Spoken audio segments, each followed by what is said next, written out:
Hello and happy Thursday. It's finally sunny here in Wisconsin. We've had so many days of rain and gloom and cold, so it feels great to have sunshine. So it's been 4 to 5 years since I got divorced. And over that time, I've definitely noticed an uptick or a trend with women asking for divorce. And from speaking to other women, from my own experience and what I've seen culturally, spiritually, emotionally, physically in the bodies, I have some opinions of why it's primarily women asking for divorce. So what we're experiencing in this time is, I don't like to put it this basic, but this is where we're going to start from. It's a rising of feminine energy. Now, that does not mean it's only in women. That's not what that means. It is this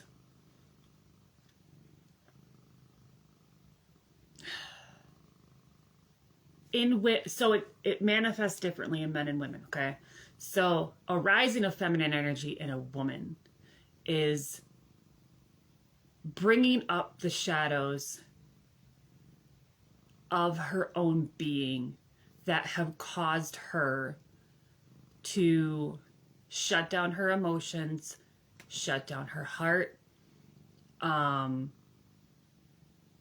not allow herself to express freely, to abandon her own needs in order to accommodate everybody else, to silence herself simply to keep peace, to not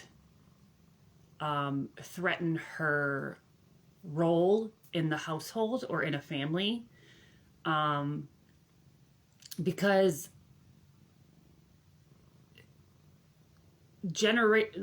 historically speaking, women have often held the role as wife and mother in a context of necessity.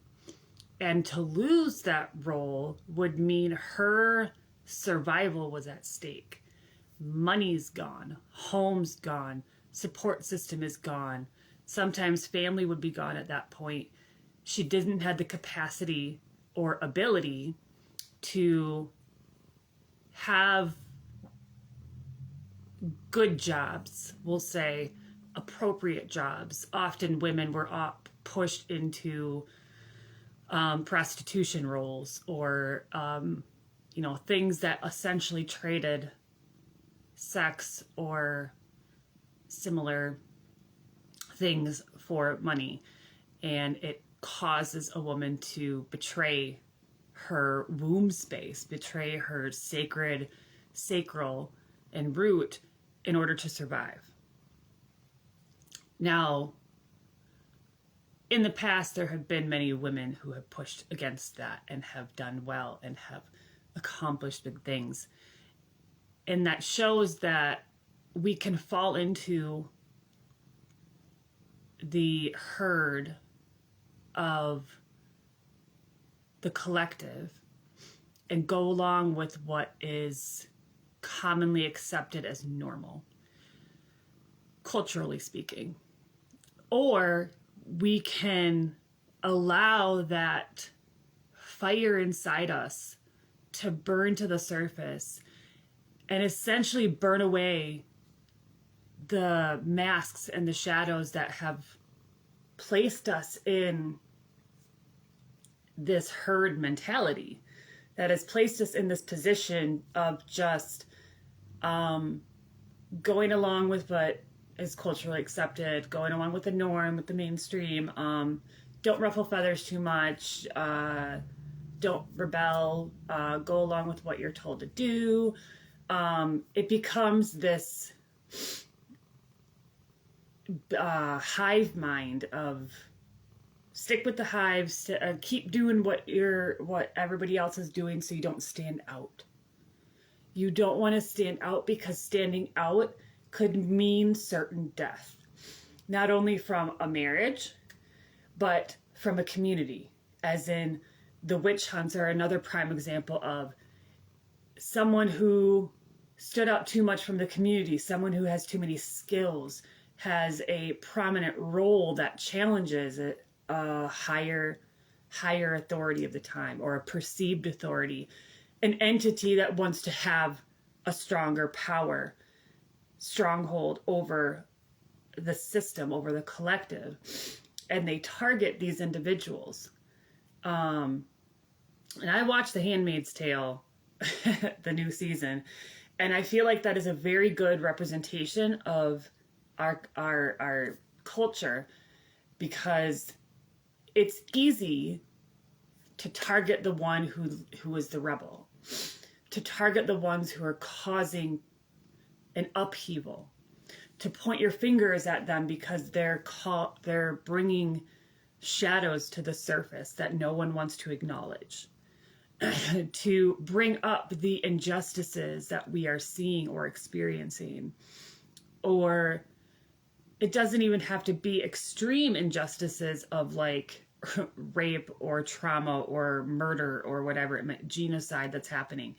It can be subtle traumas in a household of someone who's being emotionally neglected, or not being nurtured or heard or appreciated in a marriage, in a relationship. One big thing I've seen in marriages, which is what brings me to this live, is women who are in a marriage and fall into the role of wife and mother the way that we expect it to be, or the way that our partner expects it to look.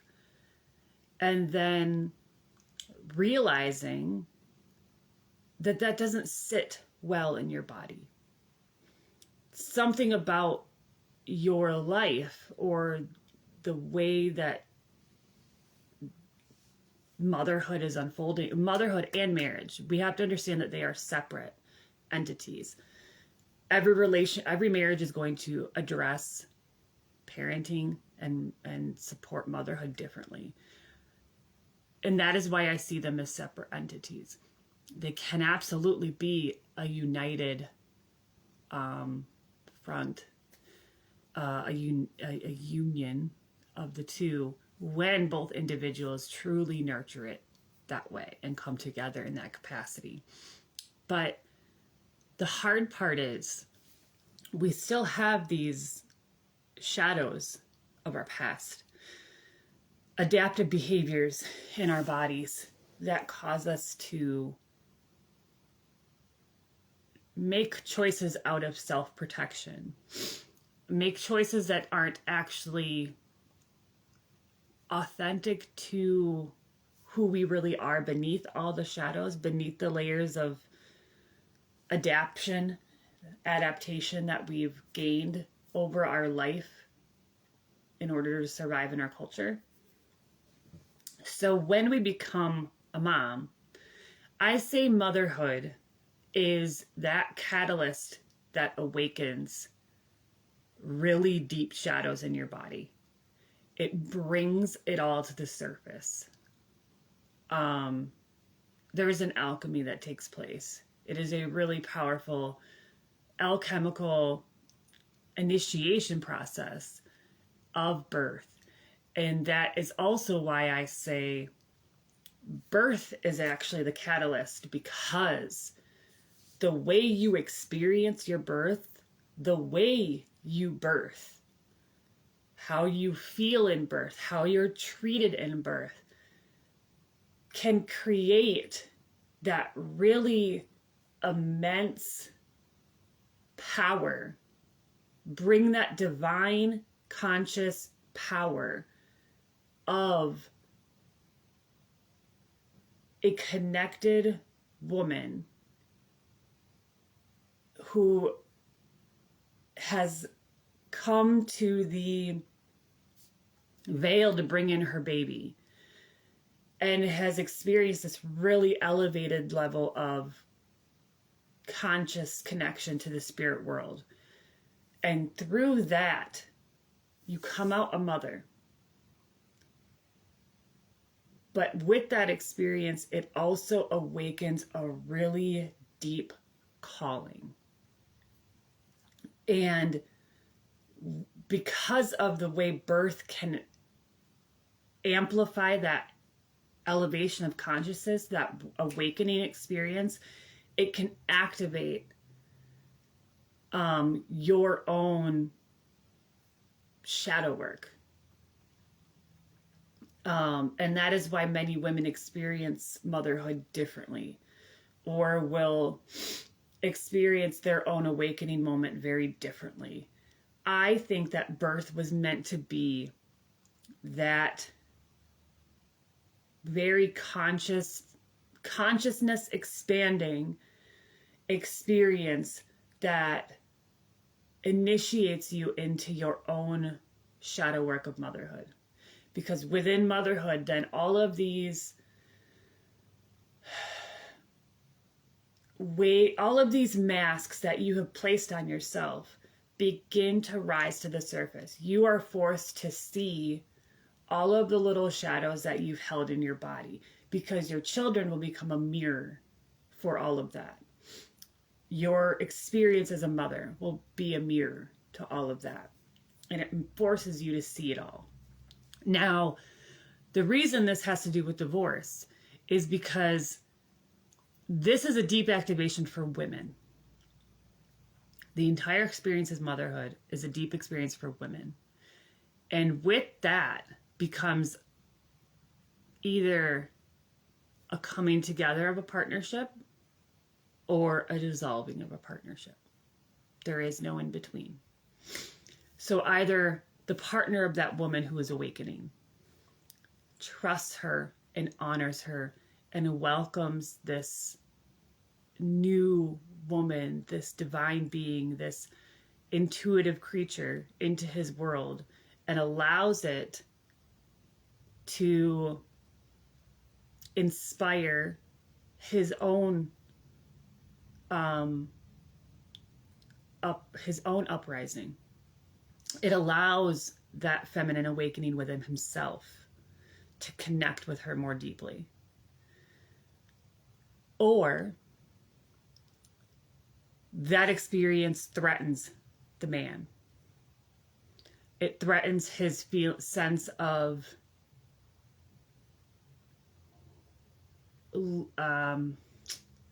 leadership or control or sense of worth in the home. And it brings them apart. It will begin to challenge the relationship in a way that will separate them rather than bring them together. And basically, it just reveals their incompatibility. And unfortunately, we're seeing this a lot more prominently because of this feminine awakening that's happening, this feminine rising in all of our collective. Is bringing to light the ways that women have abandoned themselves in order to accommodate a marriage, to be a mom, and to be in a community, the collective mind, in order to feel accepted and not be alone. But the problem with the way women have done that in more recent history is it's become a very gossipy, competitive, materialistic way of connecting with other women. And we've lost the intuitive and instinctual and nature-based divine connection and wisdom we have with the universe, with the divine, and with our children. And as we see this rising in us, this nature-based divinity, wisdom that mothers have, or mothers get awakened to, it also will challenge every relationship in her life. It will challenge the way she lives, the way she relates, the way she nurtures herself. She will lose relationships with friends, family, and even partners along the way. So I see women asking for divorce more often because they are the ones who are beginning to see the incompatibility of their marriage and the real disservice that is being done in that particular marriage environment. And they are no longer willing to compromise themselves to stay there, to allow their children to see a relationship that is not truly compatible and healthy and the divine union that we know exists in this world. There's almost this pull of knowing how powerful relationships can be, a truly divine unity of a partnership that is so compatible that we know the one that we're in is not that relationship. No matter how much you want to work or go to marriage counseling or try to change the people or change the person you're with in order to make it work, it takes more courage, in my opinion, to be able to see the relationship from a higher perspective, to step back and say, this isn't a divine union. This isn't a compatible relationship. It's not healthy for either of us or the children. And being able to take the steps to move out of that, because it's not in alignment with the universe, with yourself, with the other partner, even though they might not want to admit it yet.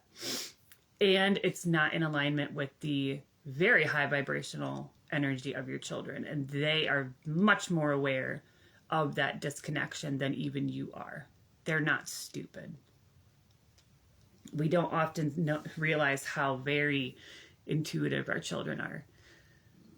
They pay attention more than we know. So I see divorces happening a lot more often, not because people are giving up. But yes, there still are the ones who are, people jump into marriages way too quickly, jumping into marriages just because you're pregnant, jumping into marriages because you're with your soulmate and you found it out in 6 months of knowing each other. There are absolutely still those, but those are all still adaptive mechanisms. Those people are still running off of an adaptive behavior, almost a trauma response, in order to try to survive. That's their attachment to that person is their threat of survival because of whatever's happened to them prior to that. So with every situation, there is a reason that situation happened. So for you, in whatever you're in, whatever relationship dynamic you're in, what you need to pay attention to isn't as much what it takes to fix it, because far too often I see people go to counseling or try to do things in a relationship to make it work, which essentially is requiring the other person to change themselves or to do something to accommodate you. but it's actually not in alignment with who they are. And that is where we find the incompatibility, because if you're expecting somebody to change behaviors to do something in order to accommodate your needs or to meet you in a place that is a value to you, your value system or belief system, then you're wanting somebody to change an authentic piece of them to meet your needs. And vice versa. That's not divine union. That is incompatibility. When your values don't align, your life goals don't align, your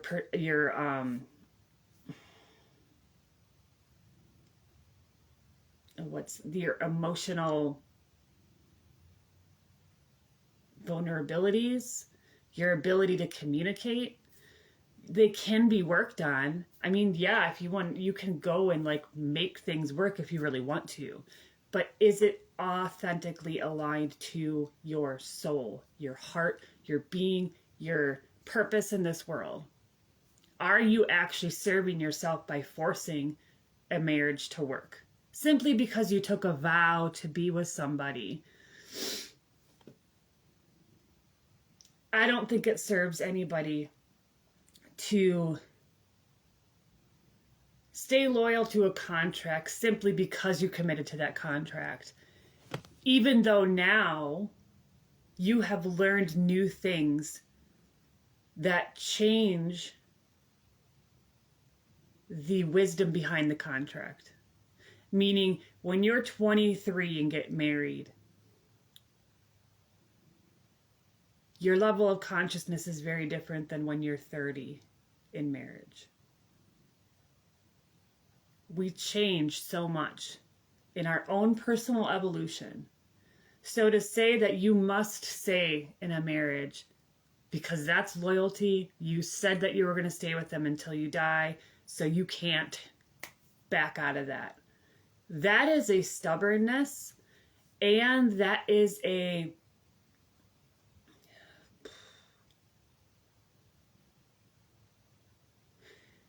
is an inability to see how our spirituality will evolve over our life. And that may mean your alignment with particular people is not steady. That alignment with the person may not be lifelong. I personally don't believe in one perfect soulmate or that one right person for you. I think that there are people who will come in and out of your life in certain stages of your life, and they serve a very particular purpose. I have a very specific experience with a person who came in as somebody looking like who I was wanting to be with, who in my mind was the partner I was looking for.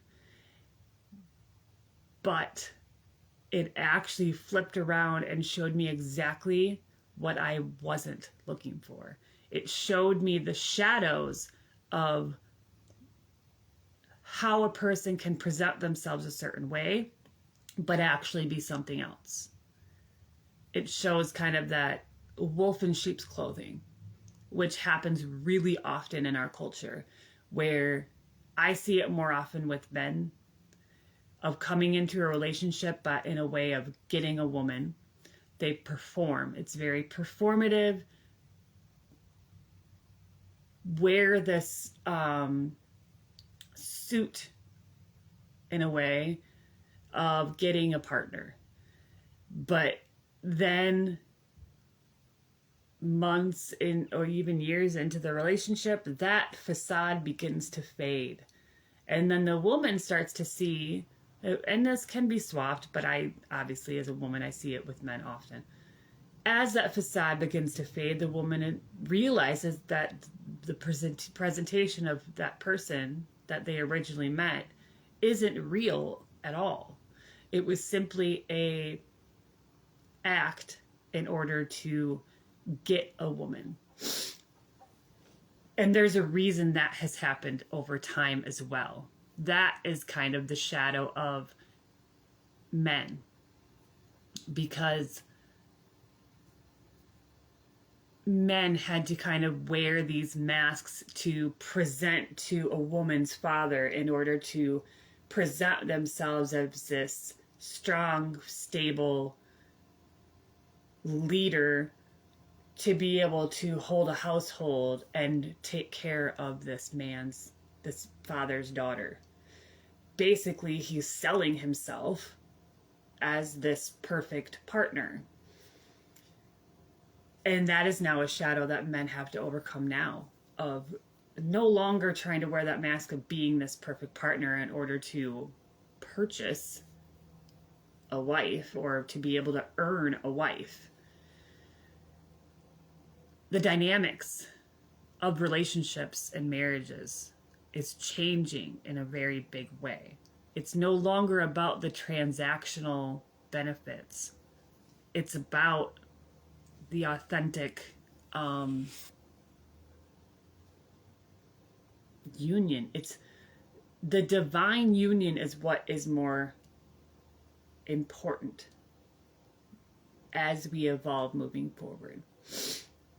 Bringing two aligned people together is creating that's what's going to create a new world, is the way we relate, the way we come into relationship. It's not just about marrying somebody because you're pregnant, marrying somebody within 6 months because it feels like your soulmate. It's understanding the immensity of that union, not sleeping around, because that is why we end up pregnant before marriage or before you actually meet that partner, because we're so quick to sleep with people that those sexual encounters create an energetic tie that makes you feel a deep connection with that person until that starts to wane. So yes, having sex with somebody creates a very strong energetic bind that you don't want to be creating with a casual partner. You're also taking on their energy, especially as a woman. You're taking energy within you when you are connected with a man. You do not want to be doing that casually. And I've made those mistakes in my past too, so that is not a judgment or a criticism. That is an understanding of how intense that sexual bond is. There is no such thing as casual sex.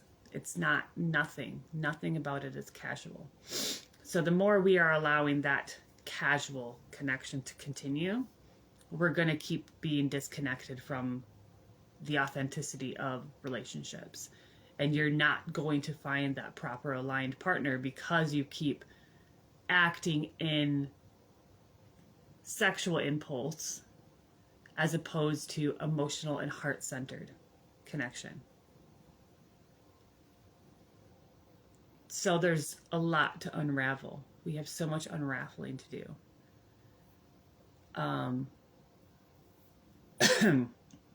But yeah, I think I'm going to leave it there for today.